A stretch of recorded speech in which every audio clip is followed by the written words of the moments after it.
और उधर बेमेतरा में मौजूद केंद्रीय जल आयोग का कार्यालय पूरी तरीके से जर्जर हो चुका है। सरकारी कर्मचारी यहां जान जोखिम में डालकर काम करने को मजबूर हैं, लेकिन इस ओर फिलहाल किसी का ध्यान नहीं गया। कई सालों में से सरकारी कार्यालय जर्जर अवस्था में है, लेकिन ना तो यहां से कार्यालय को शिफ्ट किया जा रहा और ना ही इसकी मरम्मत के बारे में कोई विचार किया जा रहा।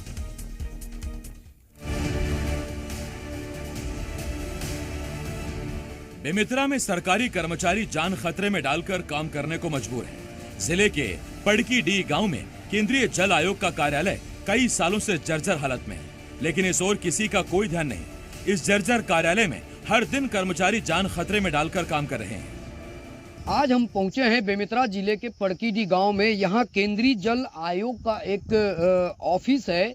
यहाँ पहुंचे हुए हैं जो नदी किनारे का जो निचले हिस्से का गांव है उसको बाढ़ से सूचना देने के लिए ये कार्यालय बनाया गया है। अभी तक की यहाँ के किसी प्रकार की कोई अधिकारी कर्मचारी ध्यान नहीं देते हैं। कार्यालय को देखकर ये कहना गलत नहीं होगा कि यहाँ कभी भी कोई बड़ा हादसा हो सकता है, लिहाजा प्रशासन ना तो कर्मचारियों को यहाँ से शिफ्ट कर रहा है और न ही कार्यालय की मरम्मत की जा रही है। भवन तो बिल्कुल जर्जर हो गया है। उसमें कुत्ते रहते हैं, जानवर रहते हैं, चिड़िया लोगों का घोंसला है, दरवाजा नहीं है, टूटा फूटा है, खिड़की वगैरह सब मरम्मत करने योग्य हो गया है। कर्मचारी नहीं है तो देख रेख करने वाला कौन होगा, बताओ ना आप। जब इस मामले में कलेक्टर प्रद्युम्न सिंह एल्मा से बातचीत की गई तो उनका कहना है कि केंद्रीय जल आयोग का कार्यालय केंद्र से संचालित होता है। इनके रायपुर कार्यालय से पता लगाएंगे कि क्या कुछ मदद हो सकती है। वो केंद्र सरकार के डायरेक्ट नियंत्रण में रहते हैं, हमारे नियंत्रण में नहीं होते हैं। फिर भी चूंकि क्षेत्रीय कार्यालय है यहाँ पर, इस संबंध में पता लगाएंगे और अगर उनको हमारे जिला प्रशासन से कुछ अगर मदद की व्यवस्था होगी तो हम भरसक उसको मदद करेंगे। हैरानी की बात यह है कि कर्मचारी जान जोखिम में डालकर काम करने को मजबूर है, लेकिन प्रशासन फिलहाल खानापूर्ति वाला ही बयान देता नजर आ रहा है। शायद किसी बड़े हादसे का इंतजार है। ब्यूरो रिपोर्ट, जी मीडिया।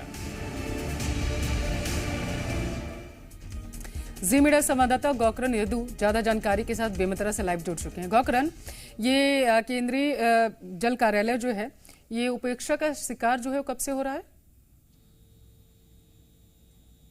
जी पल्लवी, मैं बता दूं कि ये केंद्रीय जल आयोग का जो भवन है वो लगभग बीते 5 से 6 वर्ष में से इसी तरीके से जर्जर स्थिति में है। और सबसे बड़ी चीज ये है कि जो निचले गांव के जो निचले हिस्से की जो ग्रामीण हैं उनको बाढ़ से सूचना देने के लिए वो कार्यालय बनाया गया है, लेकिन जो कार्यालय की भवन है उसकी स्थिति इतनी खराब है कि वहां कर्मचारी रहना भी पसंद नहीं करते हैं।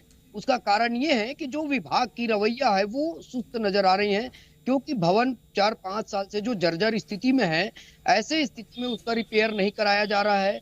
और दिक्कत ये है कि जो वहाँ जो कर्मचारी हैं वो लोकल स्तर के हैं, जो ग्रामीण जो है वो कर्मचारी हैं, और जो बड़े जो अधिकारी हैं वो कभी इस ओर देखने के लिए नहीं आते। वहाँ के जो एसडीओ हैं उनसे जब हमारी फोन में चर्चा हुई तो उनका कहना ये था कि हमारा जो कार्यालय है वो जर्जर तो हो गए हैं, लेकिन हमारे पास कोई फंड नहीं है अभी, और फंड के लिए हमने मांग पत्र भेजे हैं, लेकिन अभी हमारे पास फंड नहीं है, और जैसे ही फंड आएगा उस पर रिपेयरिंग कराया जाएगा। जिसके बाद हमने कलेक्टर से चर्चा की तो कलेक्टर का कहना ये था कि जल्द ही इसके लिए रायपुर जो केंद्रीय जल आयोग का ऑफिस है, दफ्तर है, वहां पे हम बात करेंगे, और बात करने के बाद में जो भी संभवतः मदद होगी वो हम कराएंगे। और ये संभवतः मदद पता नहीं गौकरण कब की जाएगी, क्योंकि सालों बीत चुके हैं, हालात जस के तस बने हुए हैं। बहुत शुक्रिया आपका, तमाम जानकारी हम तक